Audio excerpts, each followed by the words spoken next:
Documentary తీస్తున్నందుకు మీకు అభినందనలు.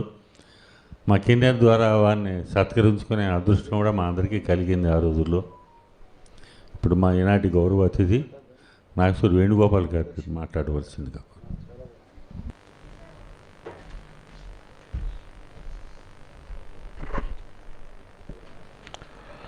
మిత్రులందరికీ ఈరోజు పొట్టి శ్రీరాములు గారి పుణ్యతిథి సందర్భంగా తప్పిపోయిన టెలిఫిల్మ్ దొరికింది చూడాలి అని మన రామారావు గారు చెబితే దాదాపు 6 ఏళ్లుగా పొట్టి శ్రీరాములు గురించి నేను ఏదో రకంగా అధ్యయనం చేస్తున్నాను.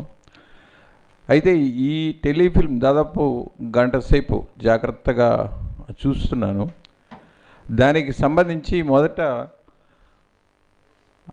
రఘురామ్ గారి ఆలోచనలో అంటే చెయ్యాలి అనే సంకల్పంలో చిత్తశుద్ధి, దాన్ని అభినందించాలి. తర్వాత చెయ్యాలి అనుకుని చేసిన సాహసాన్ని అభినందించాలి. ఎందుకంటే మీరు చప్పట్లు కొడతారు లేదు మీ ఇష్టం. ఆయన 52 డిసెంబర్ 15న 58 రోజులు నిరాహార దీక్ష చేసి కనుమూసిన ఒక చిరస్మరణీయమైన వ్యక్తి. మనం ఏంటంటే వినయ్ కుమార్ గారు ఇప్పుడే చెప్పారు, ఆ పాఠ్యపుస్తకంలో ఉన్న 1.5 పేజీ పాఠంలో ఏముంటుంది ఏం లేదంటే ఆయన కనుమూసిన దీక్ష పొట్టి శ్రీరాములు గారు చేసిన 5వ దీక్ష. అంతకుముందు 4 దీక్షలు చేశారు. మొదటి 2 దీక్షలు బ్రిటిష్ కాలంలో అంటే 1946 ఫిబ్రవరిలో నవంబర్లో చేశారు. అది మొదటిది నెల్లూరు వేణుగోపాల స్వామి గుడిలో చేశారు. రెండవది వాళ్ళ తమ్ముడు రంగయ్య ఇంట్లో నెల్లూరులోనే చేశారు. అది దేనికి చేశారంటే దేవాలయ హరిజన ప్రవేశం కోసం ఆయన చేశారు. మొదటిది సక్సెస్ అయింది, రెండోది సక్సెస్ అయింది. మొదటిది ఏంటంటే నెల్లూరులోని వేణుగోపాల స్వామి గుడిలో ఆయన దీక్ష చేశారు, సాధించారు. అది ఇప్పుడు మీరు వెళ్తే ఆయన దీక్ష చేసిన స్థలం అని చిన్న రాతి మీద రాసింది ఉంటుంది ఫలకం.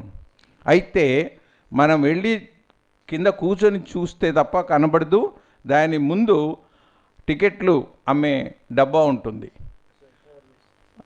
అలాగే బయట చరిత్ర చూస్తే ఈ వాక్యం ఉండదు, వేరే చాలా ఉంటాయి. అంటే ఇప్పటికీ నాకు అనిపించేది మానసికంగా సంసిద్ధత లేదేమో అని అనిపిస్తుంది. ఎందుకంటే ఆయన 2 దీక్షలు చేసింది 46లో, అంటే అప్పటికి ఇంకా మనకి స్వతంత్రం రాలా, బ్రిటిష్ పాలకులు ఉన్నారు. తర్వాత 2 దీక్షలు ఈ హరిజన ప్రవేశంకి దేవాలయ ప్రవేశంతో సాధ్యం కాదు, చాలా రకాల ఆయన అభ్యున్నతి కావాలి ఈ సోదరులకి అని ఒక పెద్ద ప్రణాళిక చేసి గాంధీ చనిపోయిన తర్వాత విపరీతంగా చలించిపోయి ఆయన ప్రణాళిక వేసుకుని ఆయన దానికోసం చేశారు. అప్పటికి స్వతంత్రం వచ్చింది 48 సెప్టెంబర్ ప్రాంతంలో. మద్రాసులో అప్పటి ఉమ్మడి మద్రాసు రాష్ట్రం చాలా పెద్ద రాష్ట్రం.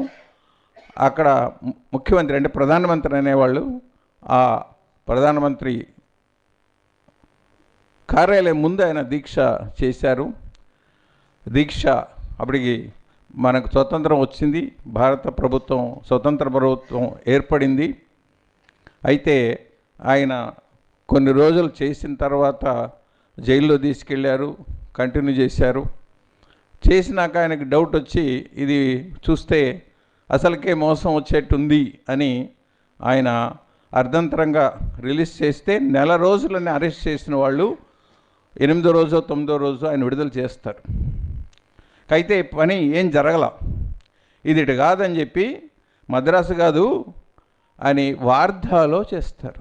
వార్ధాలో చేసినప్పుడు అలాగే ఈ మద్రాసులో చేసినప్పుడు ఆ చర్చ చూస్తే ఎంత యాతనకు గురయ్యాడు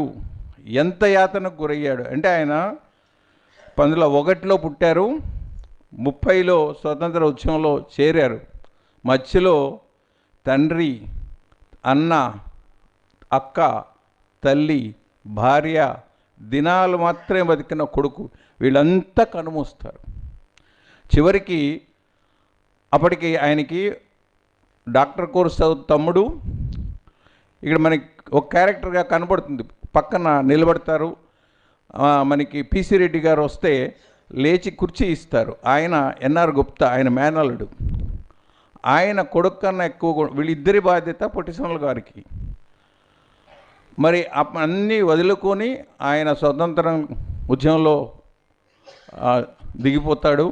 గాంధీని కలిసిన 15 రోజులకే నిర్ణయం తీసుకొని రిజైన్ చేస్తాడు. మరి ఇంత పట్టుదల ఉన్న మనిషి మనకి యాక్చువల్గా ఇప్పుడు మనం చాలా చెప్పచ్చు. ఎందుకంటే ఇది లేదు అది లేదు మన చలంగారు చెప్పినట్టు. కానీ 92లో ఈ కార్యక్రమం చేశారు. చిన్న విషయం కాదు, మనం అభినందించాలి. మనం కావాలంటే రేపు మనకు ఉంటే బాధ్యత ఉంటే, మనకి సంస్కారం ఉంటే, లేదా ఇంకోటి ఉంటే మనం ఇంకా మంచివి చేయొచ్చు, గొప్పవి చేయొచ్చు, ఇంకా విస్తృతంగా చూసుకోవచ్చు. కానీ అప్పట్లో ఆయన కనుమూసిన 4 దశాబ్దాల తర్వాత మిత్రుడు రఘురాం చేయడం అనేది బుద్ధప్రసాద్ గారు చెప్పినట్టు నాకు ఇంతవరకు రఘురాం గారు ఒక రకంగా తెలుసు. ఈ ఫిల్మ్ తీశారు అనగానే నాకు చాలా ఆనందం, ఆశ్చర్యం వేసింది. దానికి నేను ఫోన్లో ఏం ఎక్స్ప్రెస్ చేయలేదు, కానీ నాకు మహదానందం కలిగింది. ఇది దొరకడం, ఈరోజు చూడడం, దానికి నన్ను పిలవడం, అంటే మళ్ళీ 30 ఏళ్ళ తర్వాత చూస్తున్నాం. అంటే ఇప్పుడు చెప్పచ్చు మనకి, నేను 2007లో నా పిహెచ్డి కోసం చేస్తే డివిడి నుంచి కంప్యూటరైజ్ అని నాకు టెక్నాలజీ లేదు. ఇప్పటికి మా ఇంట్లో 300 డివిడి క్యాసెట్లు ఉన్నాయి నా పిహెచ్డి కోసం చేసినవి. అంటే టెక్నాలజీ అంత వేగంగా మారిపోతుంది. అలాగే ఆ పెద్ద ఆయన నమస్కారం, ఎందుకంటే సూర్యదేవ రాజలక్ష్మి గురించి చాలా సందర్భాల్లో చదివాం. మరి పింగళి వెంకయ్య గారి గురించి ఆయన హిందీలో చేశారంటే నమస్కారం సార్. ఆ ప్రభుత్వం ఈ ప్రభుత్వం మనం ఆ పక్కన చూద్దాం. మా వినయ్ కుమార్ గారు ఉన్నారు, నాకు పాత మిత్రుడు. ఆయన హిందీలోనే ఇదే హాల్లోనే మీరు వారికి ఇచ్చే ఏర్పాటు చేయండి, మన రఘురాం గారు కోఆర్డినేట్ చేస్తారు, శ్రమ తీసుకొని మీరు రండి, మనం చూద్దాం. ఎందుకంటే ఆయన పింగళి వెంకయ్య కూడా చిన్న క్యారెక్టర్ కాదు.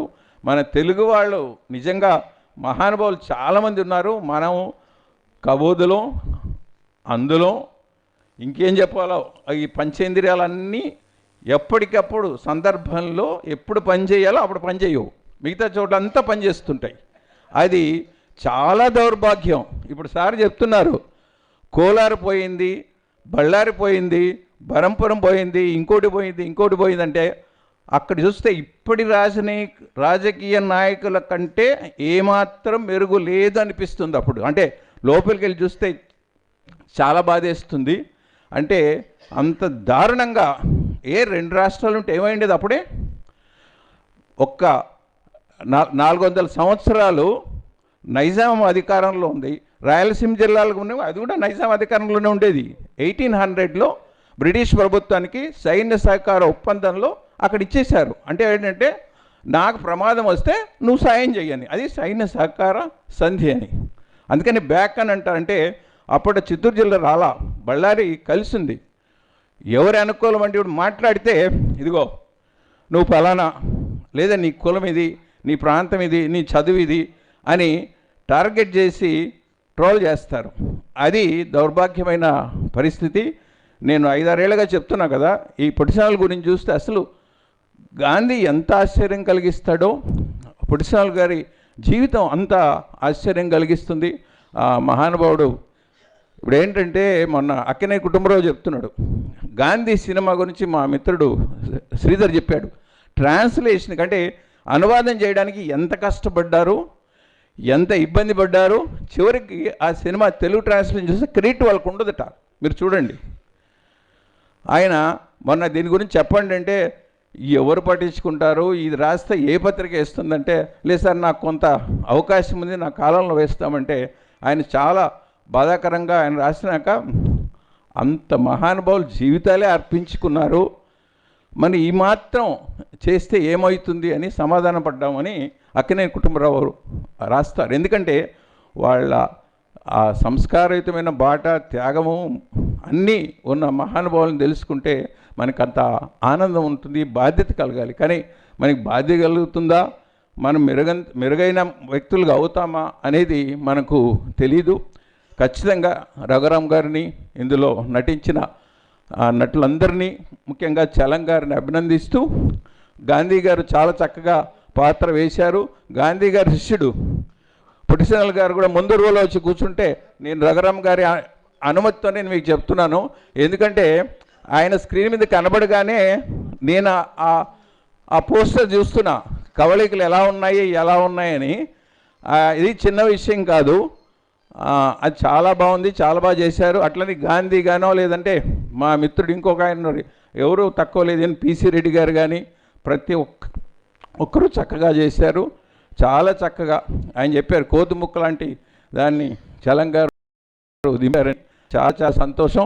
ఎందుకంటే రాయొచ్చు, చెప్పచ్చు, ఇంకోటి చేయొచ్చు. సినిమా అనేది సర్వకళల సమాహారం. 64, నేనైతే 64+ అంట. అది మనం అందుకునే దాన్ని బట్టి ఉంటుంది. కళ్ళకు వెళ్తుంది, బుర్రకు వెళ్తుంది, చెవులకు వెళ్తుంది, ఇంకో దానికి కూడా వెళ్తుంది.